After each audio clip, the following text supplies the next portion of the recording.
Amerika Serikat dilaporkan mulai menarik ribuan personel militer beserta keluarga mereka dari sejumlah pangkalan di Timur Tengah.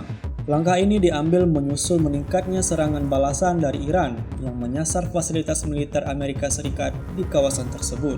Mengutip laporan National Public Radio yang disiarkan melalui Azari Press Agency, ratusan pelaut Amerika telah dipulangkan setelah serangan rudal dan drone menghantam pangkalan militer Amerika Serikat di Bahrain.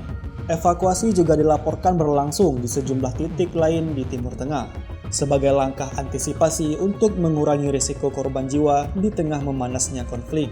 Sedikitnya 1.500 personel militer dan keluarga telah dievakuasi dari Bahrain, yang merupakan markas penting armada kelima Angkatan Laut Amerika Serikat.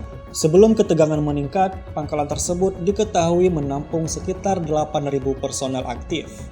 Data internal Pentagon yang dipublikasikan melalui The Wall Street Journal menyebutkan, sejak operasi militer terhadap Iran dimulai pada 28 Februari 2026 yang dikabarkan turut menewaskan pemimpin tertinggi Iran, Ali Khamenei, terdapat 13 prajurit Amerika gugur dan 365 lainnya mengalami luka-luka.